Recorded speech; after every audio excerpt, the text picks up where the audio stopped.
action. These are two copper kettles for water and food or soup or something. And these were from my family. The Riders, Eva Ryder gave them to me when she died.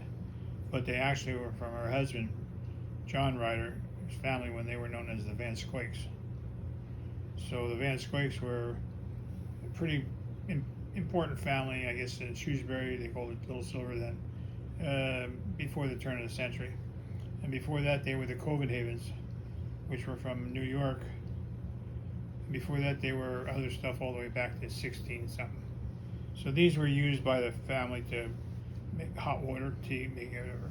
This would be sitting in a fireplace, because there were no stoves when this was made. Iron stove was not available everywhere. They're made by hand. You can see everything that's done. They got a dent everywhere because you take the copper and you roll it to where you want it, and then you pound it. So you have to pound it from the inside out. So the insides are all beat up, but you can't see.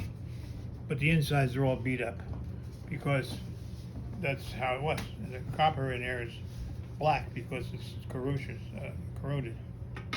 Now this is probably a real good thing. It's probably a real good thing. This is a more simple one. But this was used, it could have been used for 200 years. People would not throw this away no matter what. They would never leave it. If the Indians came, they would take it with them. They would take it with them when they ran. And people handed it down from mother, not father. Father had nothing to do with cooking. They would hand it down from mother to daughter, grandmother to mother, great, until it wasn't usable. But this is still usable right now. You could put this on a fire, and you could make tea water, hot cocoa. And this was a more newer one. This is more like for people that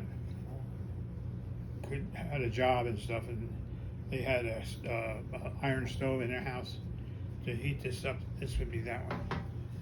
So this is much earlier. I mean, later, closer to the turn of the century than the other one. And that one there now has no iron parts. This one has iron handle, and this area iron here. But the other is all made by somebody, a tinsmith or what do you call it, blacksmith, something like that. Now this one is also much neater inside because they used a machine to roll it probably. But they had the factories and stuff. This is going to come out of a factory. This still is probably Civil War.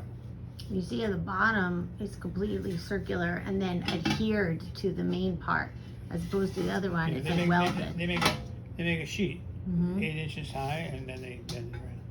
But this has a wooden handle, which that one there, I don't know how you would pick it up. I guess you'd have to have a rack. The tool or something. But this one, this time they just had a wooden handle that wouldn't get so hot. Maybe this one was suspended, I've seen, like, by a hook. Yeah, but you still have to pick it up. You still have to, like, or that's a cloth. I've seen them grab it with a hot cloth, a thick cloth. Yeah, that was the wife's job. Man, didn't care about that. But this is like more, you could take this one to somebody's old house and put it out, polish it up, put it up there, and they could use it. This one you wouldn't want to use. It's too difficult.